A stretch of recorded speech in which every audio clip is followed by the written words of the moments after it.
under a free system, no one could acquire a monopoly on anything. If you look at economics and economic history, you will discover that all monopolies have been established with government help, with the help of franchises, subsidies, or any kind of government privileges. In free competition, no one could corner the market on a needed product. Let's say there is a deposit. History will support me. There is a deposit of uranium in Nevada. It's the only one in the United States, and it's our only access to that. And for self-defense, we need this. Whereas, let's say, in the Soviet Union, the state is able to command that. And a kind of a strange man of strange beliefs got hold of this uranium and said, I will not sell this uranium to my government. He should not be able to be forced by the government, according to your philosophy, to sell that uranium. But you realize that you are setting up an impossible fantasy. That is, if you're talking of any natural resource that is vitally needed, it could not become vitally needed if it were that scarce. Not scarce to the point where one man could control all of it.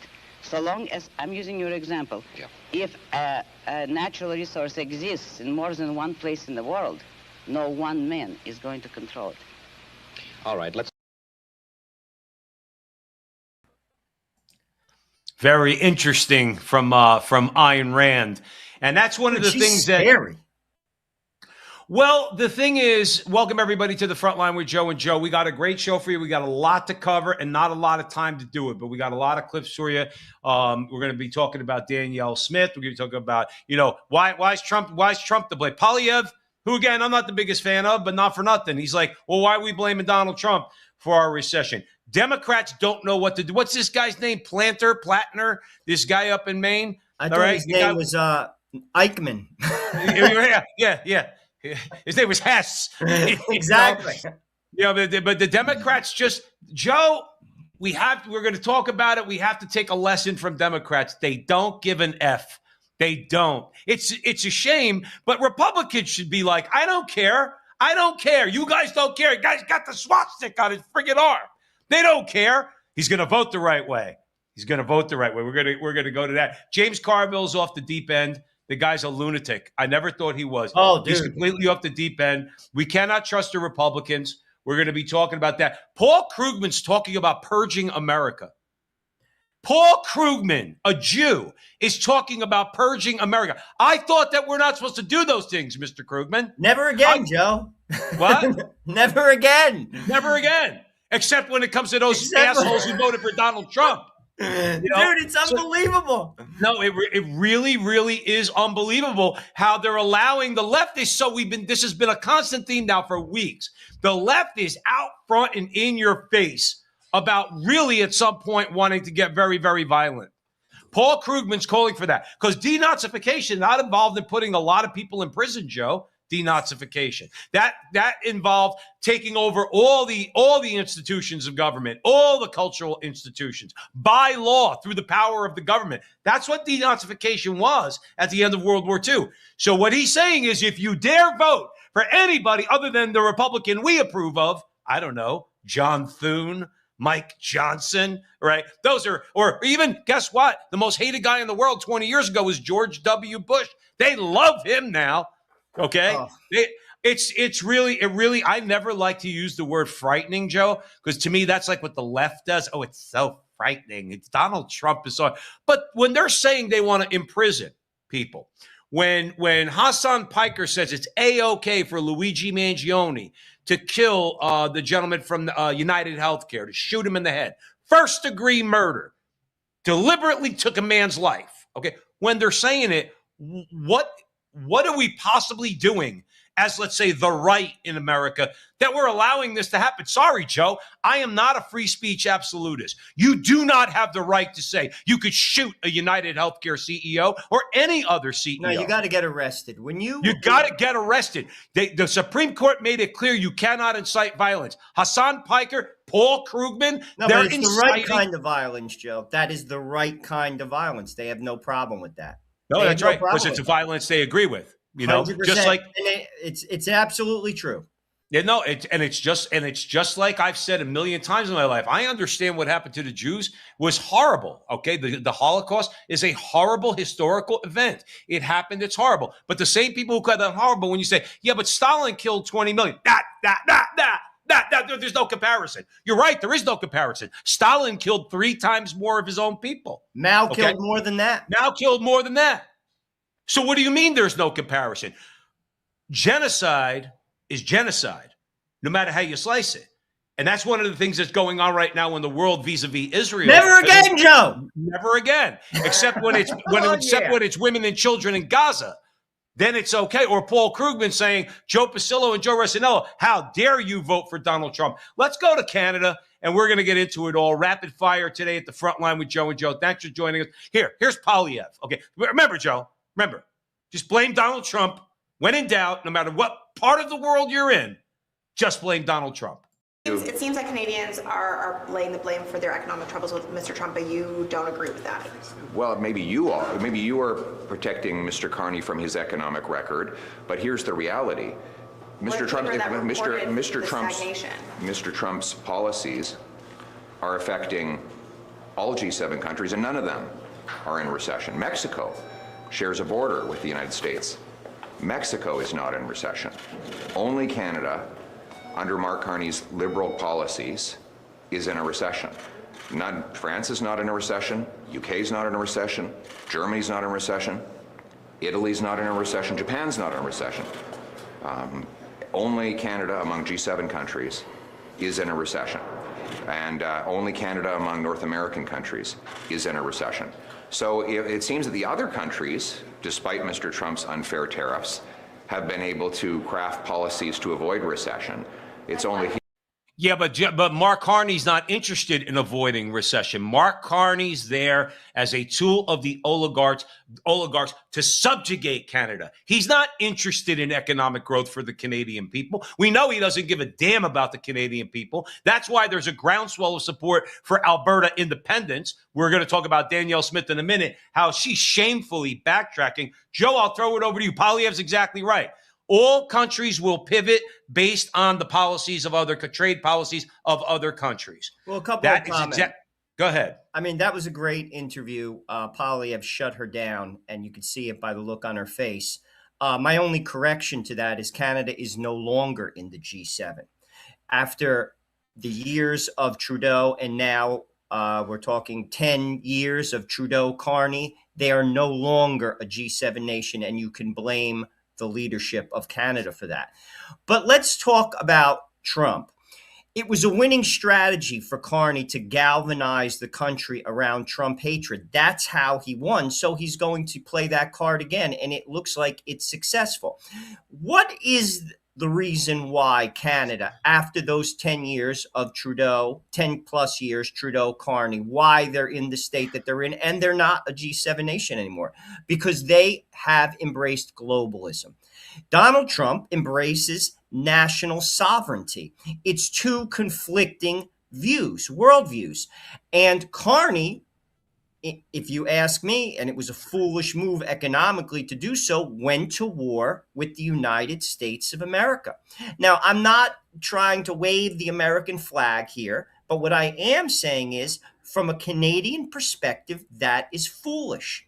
So Canada should blame their regime, the Trudeau-Carney regime, who embraces globalism, which is anti-people, which is anti-middle class, and they have proven to be in Europe and now in Canada, and the facts speak for themselves. I heard a statistic: the average Canadian, the economic state of the average Canadian is equivalent to someone who lives in Alabama. Alabama is one of the poorest states in the United States of America. So it is a worldview. And of course, the tariffs have affected Canada. But to Poilievre's point, Mexico, which is a much poorer nation than Canada, is not in a recession. But you have Mark Carney, who is the kingpin of globalization. He is an architect of globalization, and he is all about an ideology. He's not about the people. Blame yourselves. You voted for him.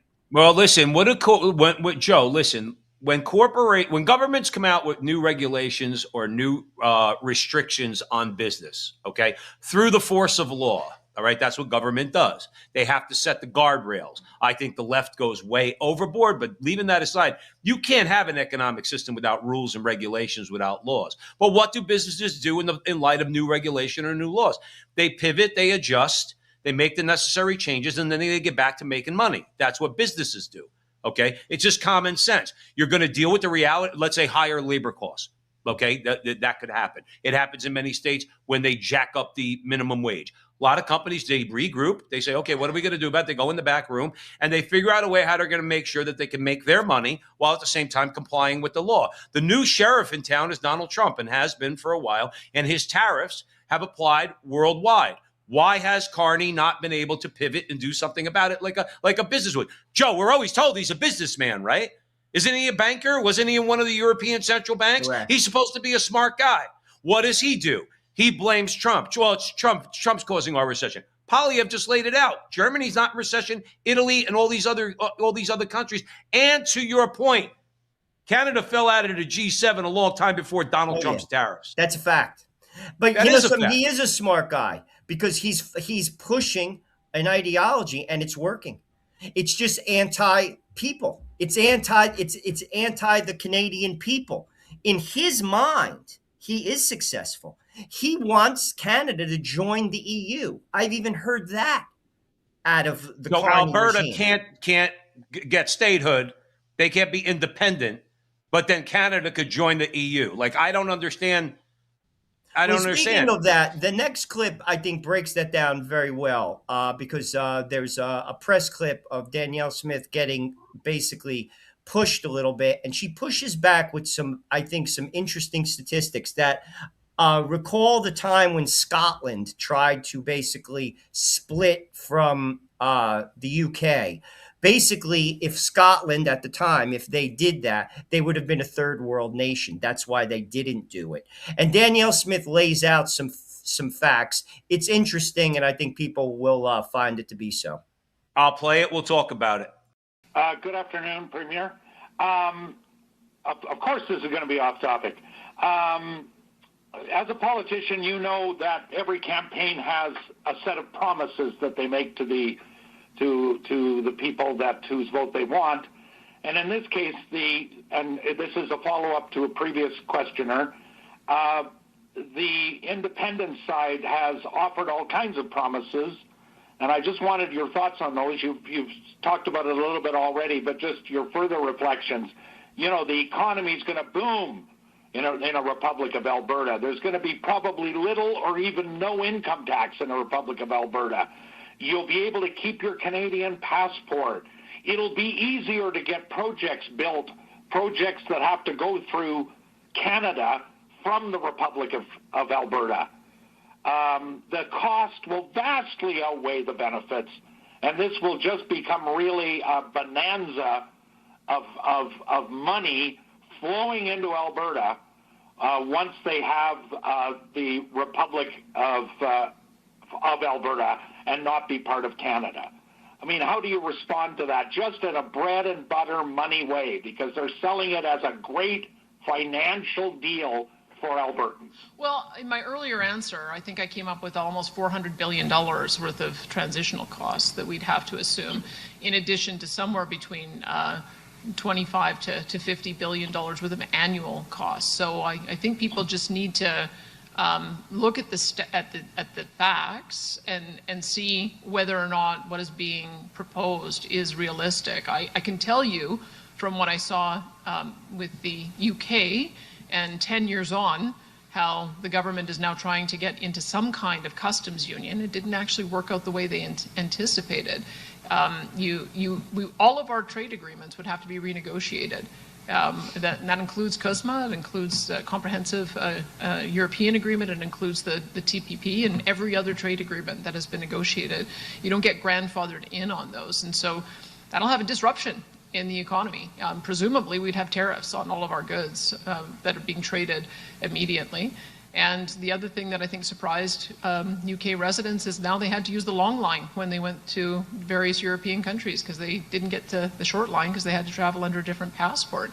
I think the folks who own homes in Spain were astonished that they had to sell them. So these are the kind of things that I think we have to be realistic about, and we have some indication based on the UK's 10-year experience that it certainly didn't pan out the way they expected, certainly did disrupt the trade with their allies, because if you reject your allies, then they reject you. And so I think that we have to be very realistic about what it is that we'd be looking at for dollars and cents. That's why I have said that I support Remain. I hope others do too. We want to be very realistic about what kind of costs and inconveniences people would have in their life if they decided to vote otherwise. And if you want to send a message, as I hear so many do, then vote to give us the authority to change our immigration system, to tackle issues around the Senate and appointing judges and getting the federal government out of our provincial jurisdiction. That's the way you send a message. So that's going to be the deciding factor, I think, on October the 19th. And we'll have more to say about it when we do the full review. As you could tell from the laundry list of things that I went through, it can't just be done overnight. We have to take some time with it. We want it out in time for people to have enough time to digest it before the vote. But Go ahead, Joe. Well, it's interesting. Someone on the chat just said freedom is costly, and it is. It's not as easy as people think. I personally think it's worth it. This is me. Look what India went through when they split from the United Kingdom. They're still going through it. Poverty. Gandhi preferred it. I'd rather be poor than be a slave. That was what India did. And they went through, decades upon decades. To some degree, they're still going through it. They're still climbing, India. And if you ask me, I think one day they'll be a world power because of the natural resource, intellectual capital that comes out of India. That's my opinion. But Daniel Smith does bring a point there. It's not as easy as you think. I've even heard people who are very serious about the South, the United States of America, southern states breaking from the rest of America. They don't produce anything.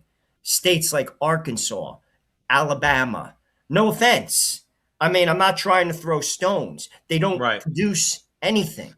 So, what's your economy going to be? Are you going to sell wood chips? Let's be honest. So it's not so easy. But is it worth it? If I'm Alberta, I personally do believe it is. Because it's also a cultural divide when it comes to Alberta and Ontario and particularly Quebec. They have nothing in common culturally.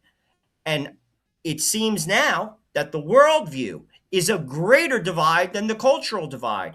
You have a country, or you have a regime, we won't even call it a country, that is embraced globalism, and Ontario wants national sovereignty. Seems to me like it would be worth it. The costs would be worth it. But there are costs. There are costs, but remember something. In any negotiation, you have to identify what your leverage is. And the leverage Alberta has is oil. And everybody needs oil. That's their leverage.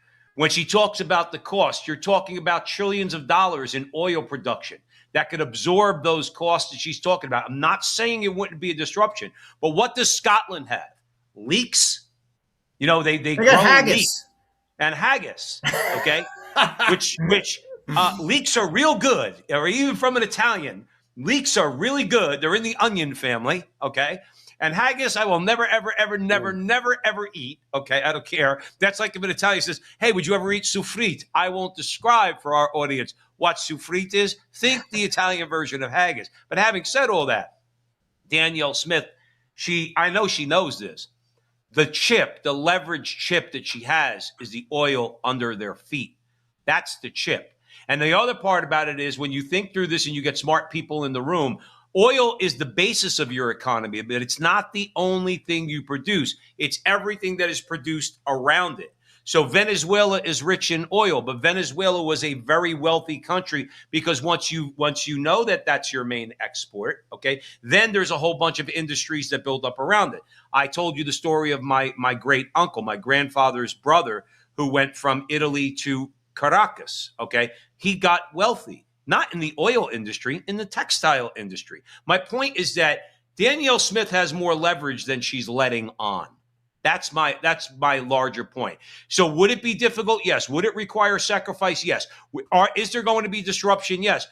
But let me correct me if I'm wrong. Does England produce oil? I know they have coal manufacturing, but does England produce oil? Scotland produces leeks. Ireland produces beer. Okay, I mean, in Scotch or whiskey. My point is that those things are all good and they can be a part of your economy. But she's got oil under her feet, and that's a very, very big chip to play. Because if you have that, you are one step ahead of countries that don't have oil right under their feet. Now, again, that's my 2 cents. I'd like to know your thoughts on that. No, it's a valid point. All I'm saying is it's not as easy as it sounds. That's why I thought that was an interesting clip. I think, I think all of the facts are out there. I think there clearly is a divide on many different fronts. And frankly, the policies of Ottawa are destroying the people of Alberta, and they shouldn't stand for it. And I think it's worth it. Let me ask you a question. Ultimately, that's going to be the problem. Is that take the American Revolution? Okay, the policies of the Crown, primarily taxes. Okay, the tax policy of the Crown are something that was oppressive to the United States, to the 13 colonies. And at one point, they decided to throw off that government. And they knew, Joe, that they were actually risking their lives. Most of the people who signed the Declaration of Independence were hunted down and killed. Okay? They knew they were signing their own death warrant. At some point, you have to say, well, do I keep getting kicked in the face by Mark Carney? Or are we going to have to really stand up and accept this sacrifice? Now, they're not going to go to war. They're not going to go to war. It's not going to be a bloody revolution, but it would be a revolution just with respect to the fact that it would be the Albertans, through their state government, through their provincial government, saying to Ottawa, we no longer recognize you as a legitimate authority over our region, over our province. We are now declaring our own independence. Now, it'd be really interesting, I hope it never came to it, where if the military, the Canadian military did have to get involved, okay, to stop that, I don't think they would be risking their lives. I think they would be risking disruption, short-term disruption, okay, because there would be a lot of money pouring into Alberta, probably from a lot of other countries, to increase their oil production, to bring a lot of people there, and I think they would be fine at the end of the day. So I don't think they would be risking their lives. I do think they would be risking their comfort for a while, and like you, I think it's worth it. Your final thought on that? It's all about, if you ask me, civil disobedience. I think it's how bad you want it. It's how bad you want it, and if you could unify around the pain points. Because there is some pain. If people are willing to endure that pain, you unite around a common theme, which is freedom. I'm not interested in being a slave. I look to the future, and the future is bright because of our natural resources. Do we have to go through a period of transition? Of course, but it's worth it. And I'll tell you this, I never, ever, ever would go down the road, and I think a lot of it was rhetoric, and this is how Mark Carney won the premiership. Trump and the 51st state, that's not the way to go. I personally think Alberta should be a free and independent country, and I think if they pursued that, America would help them. Because they would be a great ally of America. And I think both countries, the Free Republic of Alberta and the United States of America, would thrive as a result of it. The only problem with that, as far as America is concerned, you would need level-headed Democrats to be a part of that. And well, they're globalists, and just like Carney. Well, those who are level-headed have no voice whatsoever. The rest of them are completely effing insane. Put your seatbelt on here at the front line with Joe and Joe. I got 4 quick clips for you to play back to back. So let's pivot from Canada to the United States. A guy who's got a Nazi tattoo, okay, is running for the Senate in Maine. And let's listen to some of this stuff. Like I said, I hope you didn't just have your lunch, and if you did, just go get some brioche or something, and you'll be fine while you're watching these 4 clips, okay? So put on your seatbelt. A lot about Democrats and how they've reacted so far to the latest scandal up in Maine with Graham Plattner, and how much of an example this is of the kind of lesson they've been trying to take from Donald Trump and the way he's operated for the last 10 years. Just look at how Democratic Senator Andy Kim reacted when I asked him about it. First, he said that it's up to the voters of Maine. And then he did something very telling. He focused on taking back control of the Senate. What do you think? Well, look, right now, for me, like, I have not met him. I've never talked to him yet. But what I do hear from people in New Jersey around the country is that they don't trust this U.S. Senate right now, led by the Republicans, as we are about to go back into session this coming week. And what they are pushing on is, $60 to $70 billion more for ICE, for CBP, for immigration. They want that stopped. So do what it takes to elect Democrats, regardless of from my standpoint, like I will work with whoever the people of Maine elect, but I hope that they elect somebody that is going to stand up to this president, work with me to be able to fight back against all these dangers. Would this have been the way Democrats reacted 5 years ago, 10 years ago? Hard no. They would have been hand-wringing. They would have been publicly questioning whether or not this is really the guy who represents democratic values. And now they're making a concerted, strategic, political effort to keep their eye on the ball and focus on what they need to do to win back the Senate. Regardless. You have not said if you're still endorsing Graham Plattner. Are you still supporting Graham Plattner? As I said, I endorsed Graham Plattner. We're going to beat Susan Collins and take back the Senate. Thank you. Hey, my grandfather's whole family was murdered in the Sobibor concentration camp. Graham Plattner doesn't just have a Nazi tattoo. For 18 years, he had a tattoo of the concentration camp guards on his chest, and he knew what it was. He knew what it was. And to hear people compare that to anything else in the public sphere in America is insane, and it is insanely offensive. These people who are defending him called me and every other MAGA person a Nazi for 10 years because we voted for someone who we thought would improve the lives of working class Americans. And now they are lining up and defending a guy who had a Nazi tattoo, which he knew about, for 18 years. It is so insane to act like anything Donald Trump did was anywhere close to having a Totten cup on his chest for 18 years. This guy is a Nazi, and Democrats are lining up behind him because they think he can win. Care if you committed a crime, didn't charge him, and then throw his ass in jail, but so far we have none of that.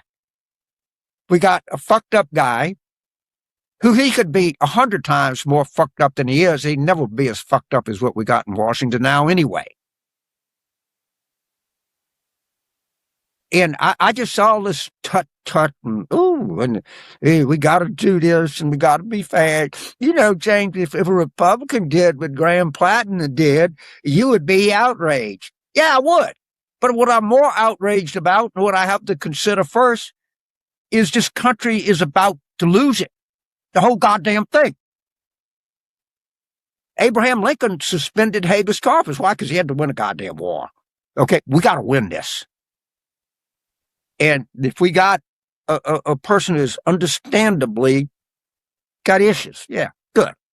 And maybe people ought to see it. And maybe we ought to just be reminded of what these stupid wars have brought about and the consequence of said stupid wars. That stupid Susan Collins been for all of her political life. So I ask all of you to consider the candidacy of Graham Plattner. I ask all of you to understand his flaws and understand the peril.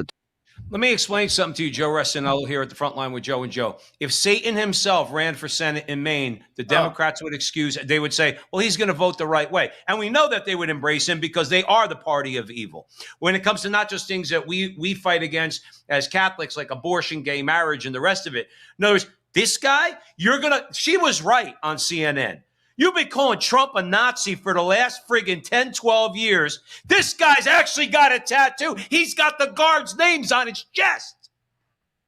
And you got the balls to say that, well, that's nothing compared to Donald Trump. What did Trump ever do? In fact, you can make an argument that Trump has been overly friendly towards Israel. You can make that argument, okay?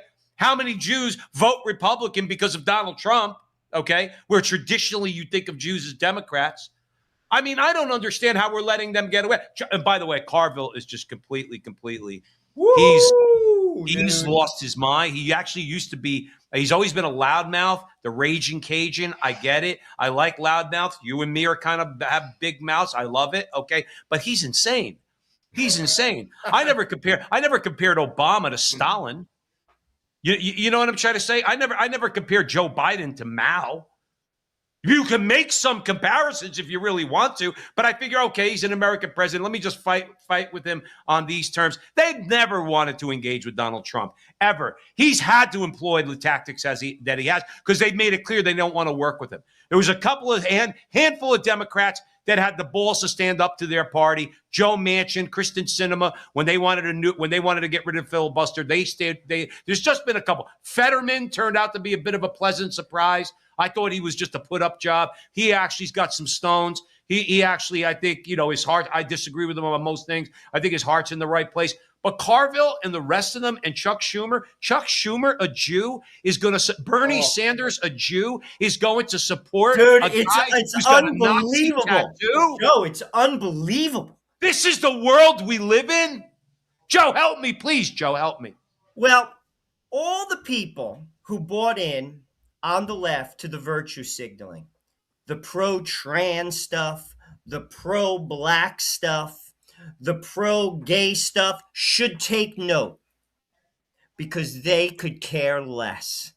They care about one thing and one thing only, power. And if you are on their side to give it to you, they're with you. But if you're not, you're out. They will excuse anything for one thing, power. So throw out all the virtue signaling. Pay no attention to it because it's all bullcrap. When you have a Jewish senator from New York supporting a man who has a Nazi tattoo, how could you believe anything he says? How? You can't. Second point. This whole situation reminds me of when Biden was running and the Me Too movement was going on, and Tara Reid comes forward and says that Joe Biden aggressively assaulted me. And I remember Joe Pasillo and myself covered that story, and there was a piece in the New York Times that was run by a woman who said, Joe, and I'm sure you remember it too, I absolutely agree with what Tara Reid said. And that's her name. Am I correct? It's Tara Reid. Yep. Look it up for those who are listening to my voice. You could probably even find the article. And she says, and I believe her. I think she's telling the truth. I'm still voting for Joe Biden, and we're taking one for the team. And you're an unprincipled scumbag then. How could anyone take such a person seriously? You can't. Because what you're saying is I'm a hypocrite and I'm only interested in my party having, as Joe Rossinello reminds us all the time, power. But I'm going to be a hypocrite. I don't care. Okay? If Joe Pasillo has a Nazi tattoo, throw him in jail. Effing execute him in the middle of Times Square. But if a would-be Democrat senator from Maine has a Nazi tattoo, going to have to vote for him. And Andy Kim said the same thing. All week. I've been following this all week, dude. And I invite all people, because a lot of people probably don't even know that this is going on. Look up the stories, the interviews.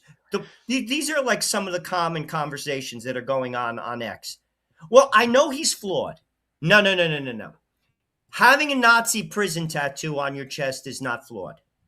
That's disqualification. That's right. Flawed is you cheated on an exam in college. Flawed is, I don't know. I'm just thinking of like you lose your temper. You kind of speak out of turn every once in a while. That's flawed. However, a Nazi tattoo is not flawed. You are disqualified. Right. This under every situation. Well, it's like we said before about free speech. I am not a free speech absolutist. If you have a hammer and sickle on your arm, if you have a swastika on your arm, you're disqualified from running for public office. In Sorry. this country, you should be. But here's the thing. This just is another example of how sick our country is. That you are going to take such a person seriously. In a healthy society, doesn't matter what state you're in, you're out. Just like in a healthy society, when Joe Biden on a CNN town hall is asked how many genders there are, and he says there's at least 3, you're Right. out. You're out. In a healthy society, when you ask a Supreme Court justice nominee, what is a woman? And she says, I can't define that, you're out. You're out. Because that is a sick society. If you can't address basic things, and that's basic, guys, that is basic. And here's the sick part. There are people who are listening to this right now, and because I'm saying this, they're almost like they criticize me, either thinking that I'm somehow a simpleton and I don't get it, or I'm a barbarian. No, I'm neither. I'm a person, frankly, a practical person, as most Americans are. And most Americans would agree with what I just said. Even a lot of really smart ones would. So here's the thing. We are not a healthy society. These are absolute symptoms of a society that is in free fall. That's right. And I can't say it any other way. Well, here's the thing, and we've covered it here before at the front line with Joe and Joe. When you have Mamdani talking about confiscating people's homes if they don't comply with the party in New York, when you have Hassan Piker saying Luigi Mangione was justified in shooting the United Healthcare CEO, when you have this going around in the ethos, Joe, what is it going to lead to? It's going to lead to violence. And why do people have to get it through their head? Donald Trump is not trying to inflict violence on the American people. They'll point to ICE, like Andy Kim points to ICE and $70 billion for ICE, because we have immigration laws, Senator Kim. And those laws need to be enforced, and you need law enforcement officers to enforce them. And Well, let's stop right there. Why don't they want to enforce those laws? Everyone step back. Because they're their votes. That is why California, after day 5, still doesn't know who's going to run for mayor. It's still going on. Right. That is why they don't want to. It's not about anything other than that. And here's another thing, and we're going to talk about feckless Republicans in about a minute. Where is the Department of Justice? They know there's shadiness going on. Don't tell me they have not gotten any referrals from people in California to say, there's something wrong here. We need you to step in. Day 5. Vote drops are going on. Dude, India knows who is the president of India. In one day, there's 1 billion people. They make you dip your finger in ink. That's how primitive their voting system is to make sure that people don't cheat. And they know in one day. California, day 5, they still don't know. How is that accepted? How do we tolerate that? I don't know, Joe. I'll be honest with you. I'm like dumbfounded when I watch. You talk about all that one too. You talk about Alberta. We mentioned it earlier here at the front line with Joe and Joe. You talk about, let's say, if the people of Alberta decided that they didn't want to be, they didn't want to be a part. They didn't want to be under Ottawa's boot on their face anymore. Okay, and their hardship that they would have to go through. But they would probably be willing to do it to break away from an oppressive regime. Okay, what is it that keeps people voting for John Thune? What is it that kept the people of Tennessee, who 70%, or Kentucky, excuse me, in Massey's district, who voted for him election in, election out? They voted for him 70%, and some money comes in, they tell some lies about him, and they throw him out. Knows what makes people do that. And what are you going to get in return? You're going to get a house full of Speaker Johnsons, and you're going to get a Senate full of John Thunes. That's what you're going to get, because none of Republican rank and file want to go through a little suffering either. But nothing's going to change. Here. I got 2 clips for you here at the front line with Joe and Joe about the so-called Republicans, really on the side of the people. Man, all these Republicans voting to send more money to Ukraine. Unbelievable. all the Democrats, and from what I counted, 19 Republicans voted for that. Unreal. Keep you posted. On this vote, the yeas are 50 and the nays are 49. 3/5 of the Senate duly chosen and sworn have not having voted in the affirmative. The motion is not agreed to. The point of order is sustained and the amendment fails. And when the clarify Democrats, that real quick, that was for the Save America Act.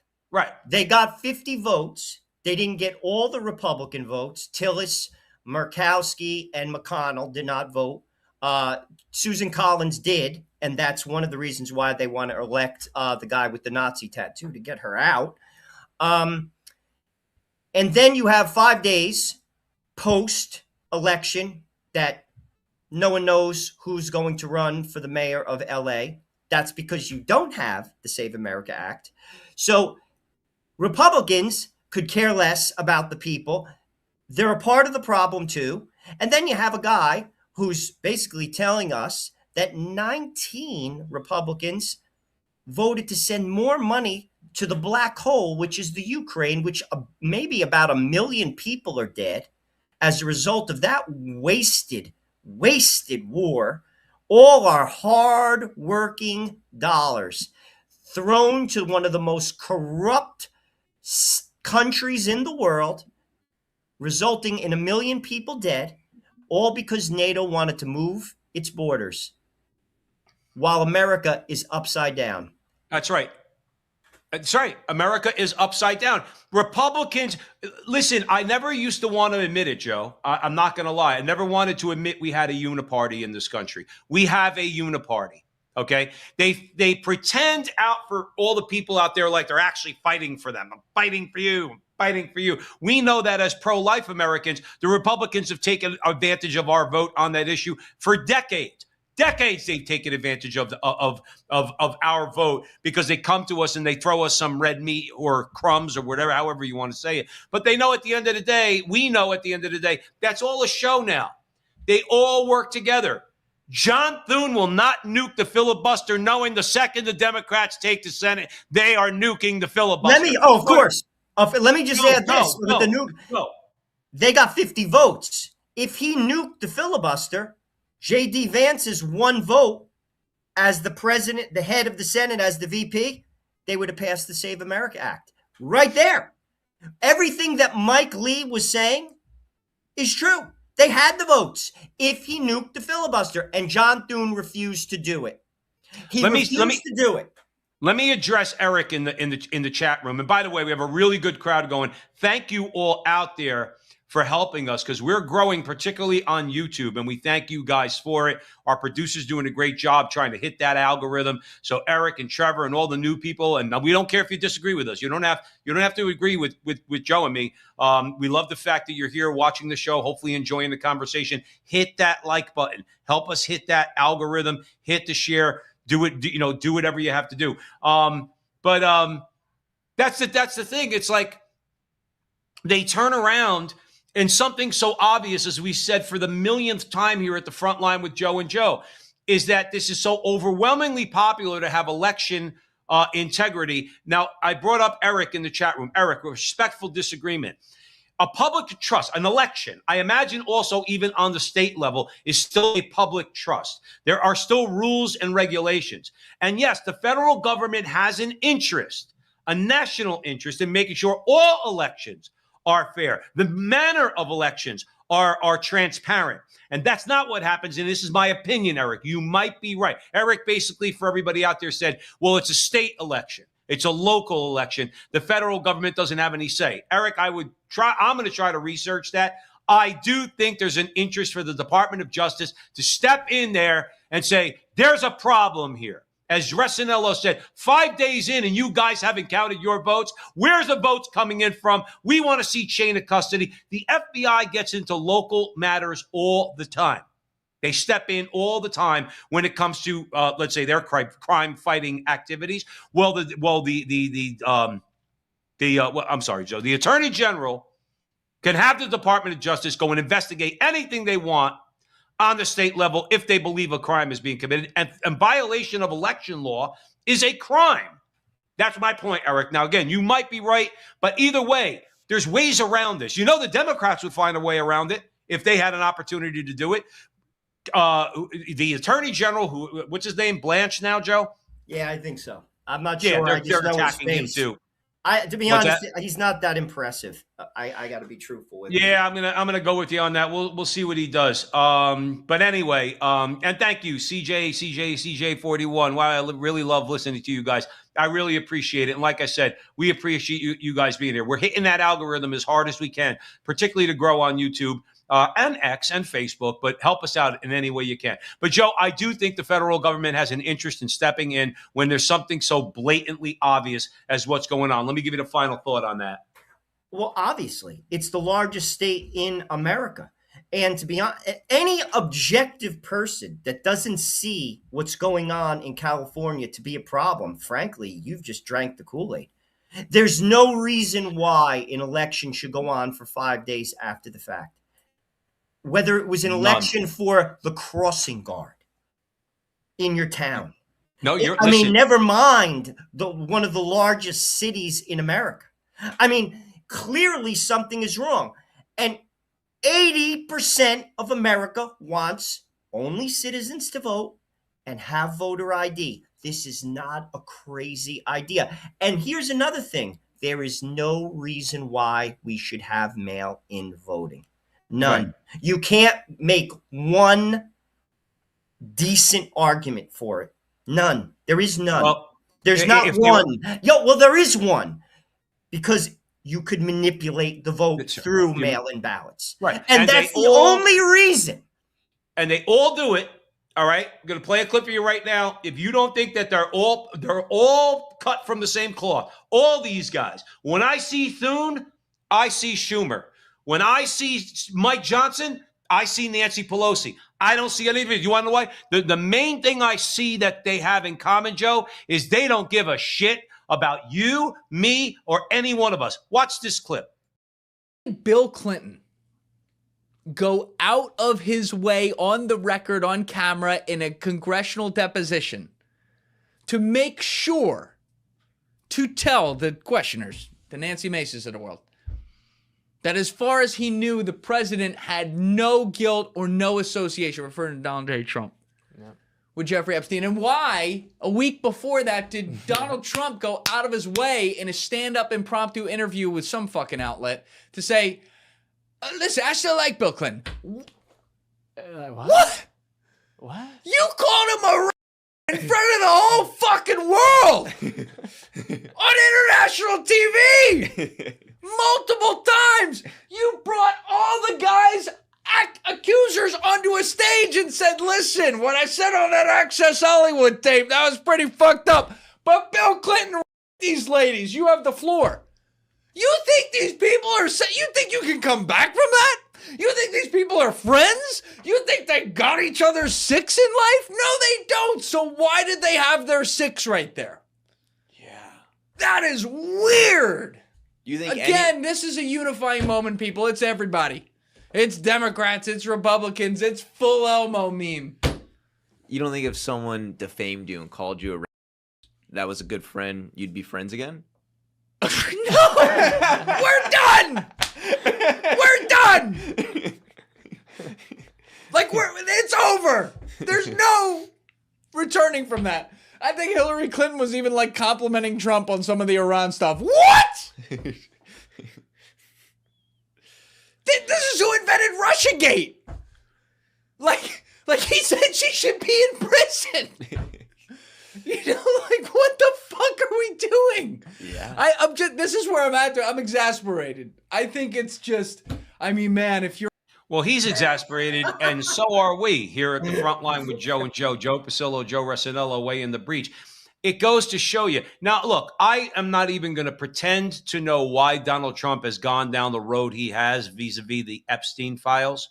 The only thing I can conclude is I don't think he did anything wrong himself with Epstein, because if he did, the Democrats would have it plastered all over the New York Times and everything else. That's couldn't a fact. find That's it. a fact. They couldn't find anything on him. So many people have come out and said, Donald Trump didn't do anything. In other words, and as far as palling around with the guy, okay, whatever. But if Donald Trump didn't commit any crimes, let's say, sexual crimes or against minors or any of that stuff, because if he did, they like I said, well, let me weigh in, Joe, because I do have strong opinions on this. I agree with what you said, because if he did do something, that would have been up front and in center, because they would have crushed him with it. That's a fact. And he has been, like, they have gone through his world so many times, like, it can't even probably be counted. It's his donors. Right. That's why Barack Obama didn't go after the Epstein stuff. That's why Joe Biden didn't go after the Epstein stuff. And that's why Donald Trump isn't. And by the way, whoever the next president is, J.D. Vance, Ron DeSantis, AOC, Harris, they won't either, because it's a pay-to-play system. And that is why, in that particular instance, that comedian was like laughing about it. They had their back because they know it's a pay-to-play system. Too many Americans don't get that. They actually think their vote is moving the dial. I'm telling you what your vote does. I'm going to tell you this right now in America. Your vote buys you about 150 executive orders day one when the president sits down in his chair. That is to throw his base some red meat, whether it's a leftist or someone on the right. They sign executive orders. They talk about it. Everything else is full steam ahead, no matter who the president is. The budget, the military-industrial complex, the pay-to-play nonsense with all the corporations, no matter who the president is. This has to stop. The only way it's going to stop, and Jimmy Dore, and if you ask me, this is a guy who supported Bernie Sanders. I don't stand with Jimmy Dore on a lot of stuff. I stand with him on this. Boycotts. He talked about the truckers boycott in Canada. He talked about the railroad. There was something under Biden where there was some type of railroad strike or something, and he squashed it. And Jimmy goes into that. Kudos to Jimmy Dore on that. That's how you beat them. We are not voting ourselves out of this because the system is not structured for us anymore. And if you think otherwise, you're not paying attention. But here's one thing. Here's one thing that has to happen if regular people like us are coming together. All right, I'm not going to call you an idiot because you voted for Obama or Hillary or Biden. Don't call me a Nazi then because I voted for Trump. If all of our interests are being attacked, both you as a working man and me as a worker, I'm not talking you, Joe Resinello. I'm talking about other working people, blue-collar people, everyday people, working class, white-collar people, okay, or what's considered to be white-collar, then stop calling me names. I'm not judging you because you voted for Obama. I'm not judging you because you voted for Hillary. Stop judging me. You know something? It's funny that you say that. I listened to a guy, and I invite people to listen to him. He was on Tucker this week. His name's Frank Wright. He's a guy out of the UK. He's also has some independent stuff going on as well. Pretty smart guy, if you ask me. He said, don't hate your neighbor. It's something that I have said because they're victims of propaganda. Many people just buy into the lies. To your point, Joe, like they buy into the nonsense. Like, oh, Joe Resinello, you're a Nazi because you voted for Donald Trump. No, I'm not. Just like that lady on CNN said, you're going to call me a Nazi because I sincerely thought that Donald Trump was going to help the working class and that's why I voted for him and I'm a Nazi? No, wrong. Wrong. They've just bought in to the propaganda. You have to look at the reality of what's going on. We've given you some really, if you ask me, important benchmarks that should open your eyes to what the reality is. That the system isn't working for you anymore. And here's the thing. I believe in the American system. What we're living through right now is not the American founding. It's not the idea of what the American founding is. This is absolutely a pay-to-play system. It's crony. This isn't even capitalism. It's crony capitalism. It's more like corporatism. It's more like there fascism. You go. It's not even capitalism. And here's another thing. Socialism is not the solution to it. We have to return to the founding. And here's another piece of reality. They're never going to let you do that through a vote. Never. Any person, they've tried to kill Donald Trump 4 times, and he hasn't even done everything he said he was going to do. And they still tried to kill him 4 times. Imagine if he did try to do everything he wanted to do. Imagine if he listened to Steve Bannon, who made him who he was. That's how he got into the White House. The first, it's funny. I've thought about this, Joe Pasillo. I'm interested in your thoughts on this. Steve, this should have been something. I missed this, and I should have caught it. Steve Bannon was the strategist for Donald Trump when he first won. Tap in to the disenfranchised American worker. That was the strategy, and it worked. The second he got in, Steve Bannon's like, okay, Don, now let's execute on that. And he was like, back up, Bannon. And he threw him out. That should have been a benchmark. You know what that reminds me of? You know what that reminds me of is when in the opening scene of Lord of the Rings, where the focus is in the battle to get the ring and destroy it. That is why you're fighting. You want to get the ring and you want to destroy it. And the king, I forgot his name, he's brought there by the leader of the elves, right? He says, throw it in. Throw it in. And he's like, no. And he looks at it and he says, it's mine. That's what you just described is exactly what it reminds me of. That's why people get mad at me. People, Joe, I talk to about politics all the time. They're not Catholic, so they have no problem in saying things that completely offend me, like F the Pope, because to them, Donald Trump is their Pope, okay? But that's why, like, when I think about all these things and I'm critical of Donald Trump, it's for that reason. You have abandoned us on so many issues. And you've gone in for your donors and yes, the Israeli lobby. Well, let me just say this in fairness, Joe. I don't mean to interject, because he's a practical man and he understands that if he wants to you see, Steve Bannon isn't practical. Steve Bannon's a revolutionary. Donald Trump is not a revolutionary. He ran on a revolutionary platform, but he's a practical man, and he knows if he has to rule, he has to get in bed with these people. And that's not why I voted for him. And that's not why, and that's what he sold the American people. I'm a revolutionary. No, you're not, Donald Trump. You're not. Because he's a practical man, and he knows he has to sleep with certain unsavory people. Frankly, he's a fairly unsavory person, if you ask me, to make it happen. You see, I'm not interested in making it happen. I'm interested in turning the table upside down. I'll be full disclosure. That's why I voted for Donald Trump. I thought, and he's done some things, and I don't regret my vote for Donald Trump compared to who he was running against. I mean, let's be honest. But Donald Trump ran on the idea that he was a grenade. He's not a grenade. He's practical utilitarian leader. I'm not interested in that man. Joe, remember back in the day when we got revolutionary.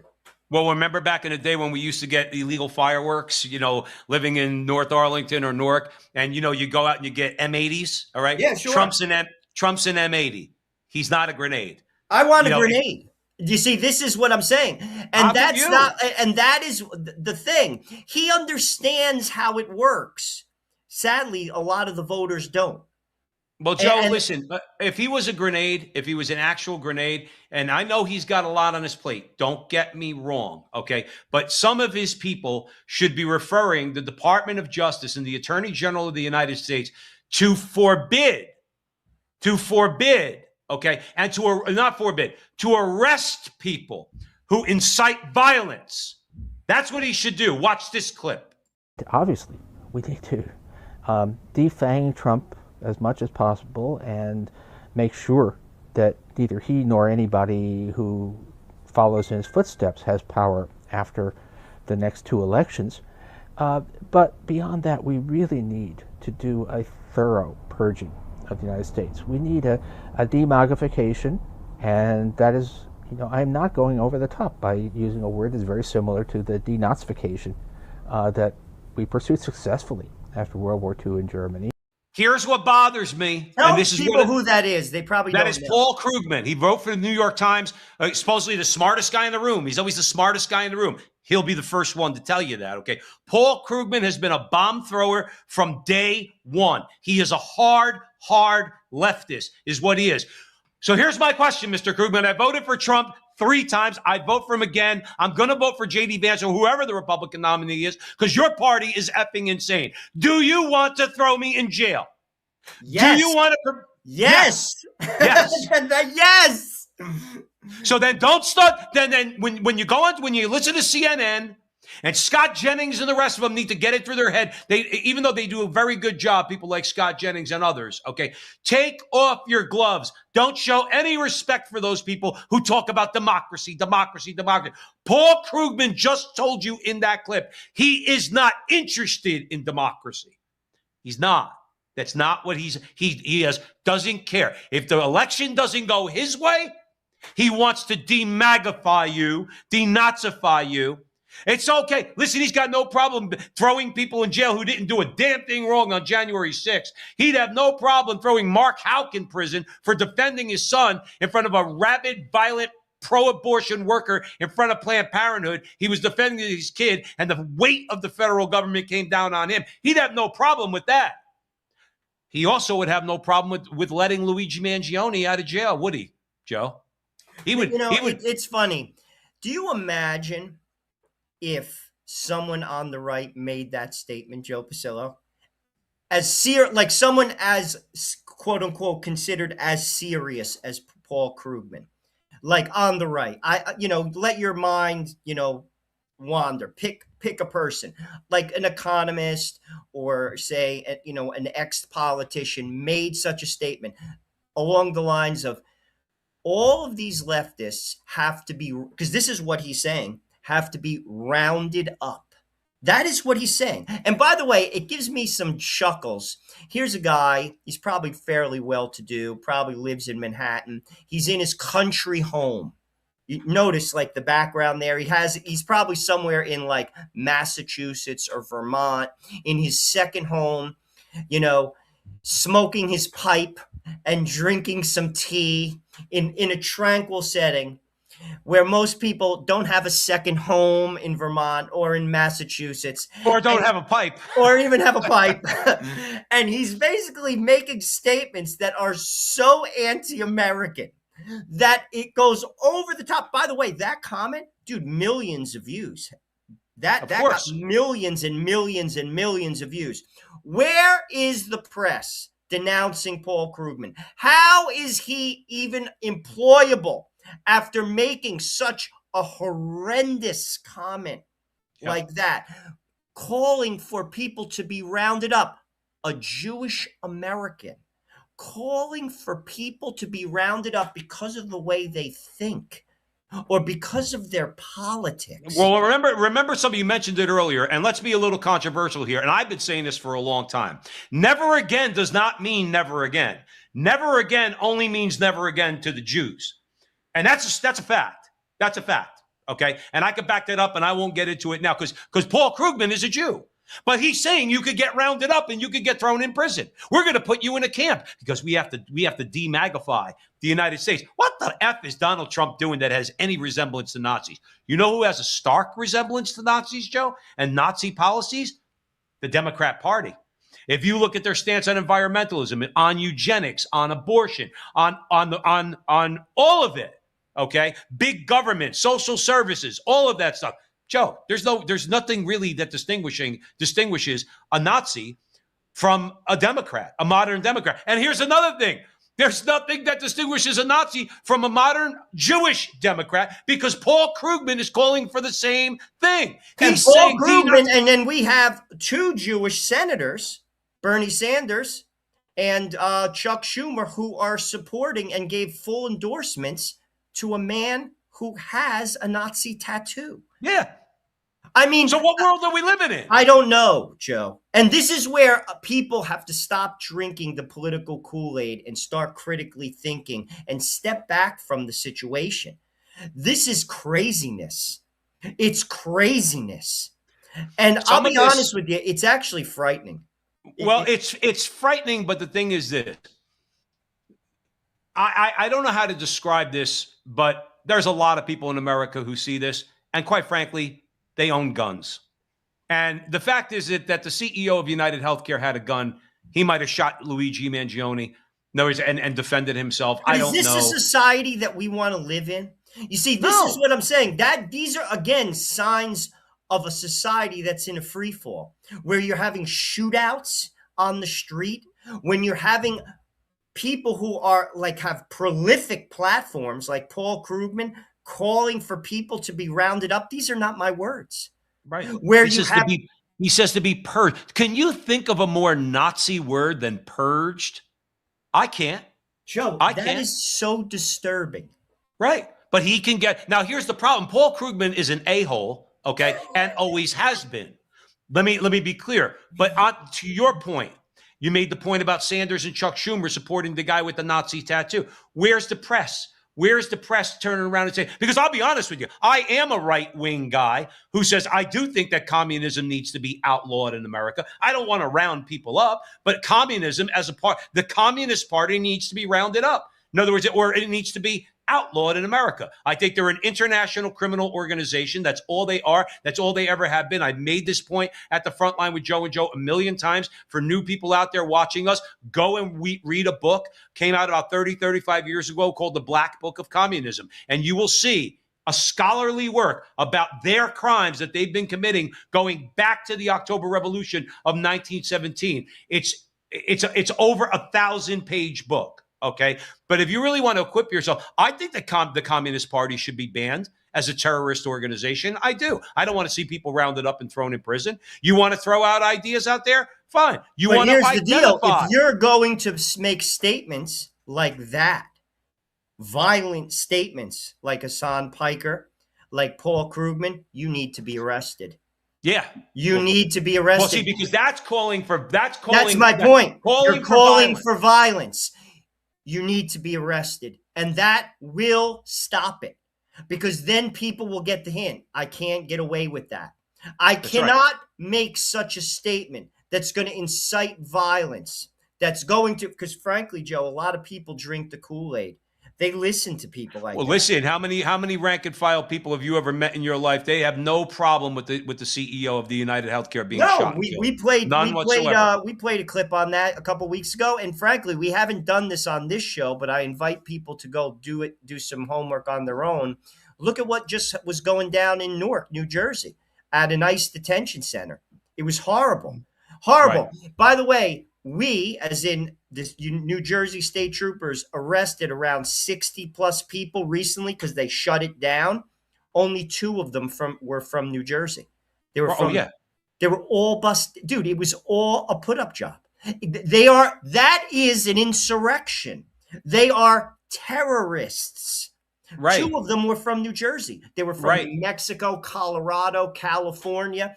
They went there, they're funded, and then they talk about January 6th.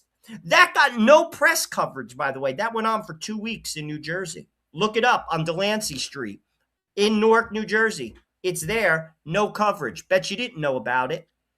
Right, they don't want to. The difference between people like us, and then we're going to play one more clip because we do want to get to one more clip about education real quick. The difference is that we understand that if we want to change things, you mentioned being a good American. Part of being a good American is that you understand the way you change things is through legislation. You get up, you vote, you inform yourself, you go and vote. You hopefully vote in somebody that's going to have your interests at heart. They're going to enact legislation that's going to be beneficial and basically give you. They can't give you everything because it is politics, but hopefully reflect your values and what it is that you want. That is respecting the Democrat process, the democratic process, excuse me. That's what it means to be an American, that you lose sometimes. Once in a while in an election, you lose and you have to reformulate your ideas. See, but they don't want to do that. They don't want to do that. They say this guy, Trump, and all the Republicans, as Krugman just said, we need to demagify this country. And the way we're going to do that is through government coercion. We're going to throw you in jail if you don't take the right policy position. If you don't support Mamdani in New York, we're going to call you a hater. And we're going to have a law that says that what you're committing is hate speech. Joe, I don't know. You know, it's not pie in the sky to say that one of the things that's going to change this is our education system, because one of the things that caused this is our education system. Let's play a clip. The spread and rise of American public schooling in the factory model was overwhelmingly about separating Catholic kids from their parents and their parish. Like, that's what it was for. In 13 seconds, he just gave you one of the main problems with public education and why it was designed. You send your kids to Catholic school. Now, I don't send my son to a Catholic school, but I certainly don't send him to the cesspool of the public school. He's in a charter school that operates effectively like a Catholic school. I've said that before at the Frontline with Joe and Joe. Rigorous curriculum, formation, all the things that you would get in traditional Catholic education. Why does the left hate that? Because they want your kids. They want to tell you. Joe, they made movies. Worked. They made movies about it. And it's where worked. The rebel without a cause, James Dean. Don't you want to, if you were a teenager, Joe, in the 1950s, teenagers wanted to be like James Dean and Marlon Brando in The Young Lions. They're rebels, but who are they rebelling against? God, number one, and their parents, number two. And it was encouraged by Hollywood. And those who concocted this crazy, ineffective education system that we have right now, that, by the way, keep mostly minority kids in chains. Go look at Newark. Okay, we've gone through that a million times here at the Frontline with Joe and Joe. Why did they do that? Because they don't want Joe teaching his kids your values and sending them to a school that teaches them Catholic values and forming them properly. They want Luigi Mangione's. Luigi Mangione represents chaos. You and your kids and me with my son, that represents order. Ben Sasse is absolutely right. Let me just talk a little bit about that because people might dismiss him. I'm glad you mentioned his name. Ben Sasse, ex-senator from the state of Nebraska. He is not Catholic, by the way, interestingly enough, making that statement. And when he resigned from the Senate, he went on to become the president of the University of Florida. So he knows a little bit about education, and he's highly educated himself. And he's on his deathbed. Notice his face. He has what's it called? Stage 4 cancer. So he's been giving a number of interviews. They're very candid. And what he said is 100% accurate. So this is what I have to say about it. If he knows this, he's not even Catholic. What are we doing about it? Why do we allow our children to get sucked in to that swamp? Well, I know why, because not everyone has money, and it costs money to go to Catholic school, and we don't have the vocations like we did in the past, and people have to get paid. I get it. But what are we doing creatively to make this happen? Joe and I have had a number of people in our interview shows to talk about those solutions, because here's the deal. What Ben Sasse said has been effective. It has been effective. That's why you have the elite class that we have today. They steal your children away from you. And then if your kid is gifted and he goes to one of those schools like Brown or Cornell or Dartmouth or Penn or Harvard or Yale or Princeton, it gets even more exacerbated. They come home and you're like, who is this kid that I raised, that I sacrificed for, that I gave a good example to? Who is this kid? And when you have brains like that and radical ideas, which are being taught at those universities, it's like giving a handgun to a child that's loaded.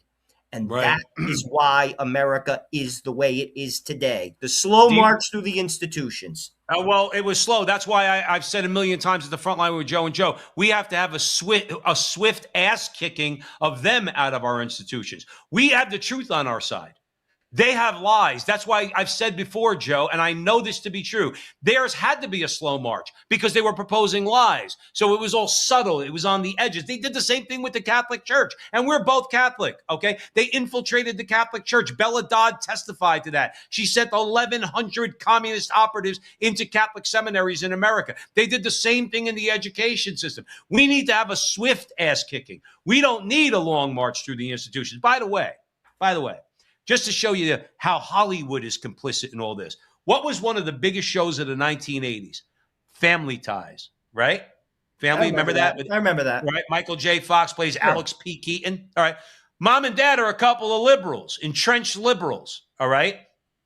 So are the other kids. They're being raised properly. And Alex has got a poster of Richard Nixon on his wall, right? But you see how they mock it? When it was James Dean and Marlon Brando and all the rebels of the 1950s rebelling against their stuffy parents, okay, that was okay. Go home. Tell your parents to go F themselves. Tell your parents that you don't believe in their God anymore. Tell your parents that they have no allegiance to you whatsoever, okay? And that was acceptable. But what did they do with Alex P. Keaton? They mocked him. So when the liberal parent sends their kid to school and the kid comes back conservative, oh, he's to be mocked, shunned, not even a part of the family. Once in a while, they have an episode where they say, Alex, we love you. They hate their kid. They hate their kid. They hate the fact that people think differently. But that's why they want to use, like Paul Krugman said, they want to use coercion, government power. Because they know that, Joe, communists have been doing this from the beginning. They know that the human spirit is something that they cannot defeat. So what do? They're going to prevent you from eating. They're going to prevent you from working. They're going to tear apart your family. They'll just outright kill you, as we've seen. That's been their main tactic for the last 100 years. They'll just put a bullet in your head. There comes a point where, and the Catholic Church used to do a lot better job of this, okay? And we hope that the USCCB gets their head out of their butt a little bit, okay, and understands the importance, as we had on, who was it? Bishop Carl Clem. He's coming back, by the way. Yeah, so Bishop Clem from in Wichita, Kansas. Wichita, Kansas. He's got the right model to make American Catholic education more affordable. You don't have to make hundreds of thousands of dollars a year to send your kids to a Catholic school. You shouldn't have to, okay? Because it's going to be, I will put it like this, because I know not everybody out there is Catholic. The Catholic model of education is what we need. And part of that model is forming the young person. The whole person. The whole person, not just the mind. Like it's the body, it's the spirit, it's everything. The idea of service to your fellow man. That's what you get at a Catholic school. I went to public school and I went to Catholic school. It's not even comparable. No. It's not even comparable. Sorry, and I went to both. And this is the thing. They know this. If they know it, we should know it too. What is the church doing about it to making Catholic school affordable for all people? It shouldn't just be for rich people. It's not right, Joe Pasillo, or professional people. Every person should be able to get an education, a good, solid Christian education. We are a Christian nation, by the way. At least we're supposed to be one. We're not, but we're supposed to be one. So why do we allow them to do this? Here's a guy, he's not even Catholic, and he's calling it out. What are the bishops saying about it? Is this a priority? Because it should be. It should be. No, their priority is bashing Donald Trump and his policy on immigration. Sometimes he needs to be bashed, but and I have no problem with that. We have to insert ourselves in the public square as Catholics. We have to insert ourselves. Ben Sass isn't even Catholic, and he's inserting himself here for us. Why aren't we doing that? Well, I'll tell you what, you and I are, and have been.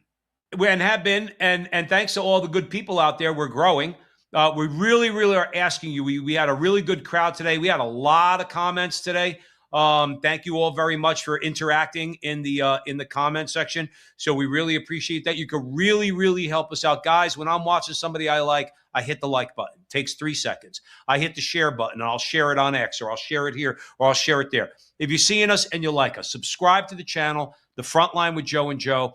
You see, on YouTube, on Facebook, and on X. It's always The Frontline with Joe and Joe. Hit the like, hit the subscribe, hit the share, and help us out. Because Joe and I know that our show, both this show and our regular show, are in the hands of God. We've said that from the beginning. We believe that we're doing something that we're called to do. And we're going to keep doing it until God says no. And so far, he's not said no.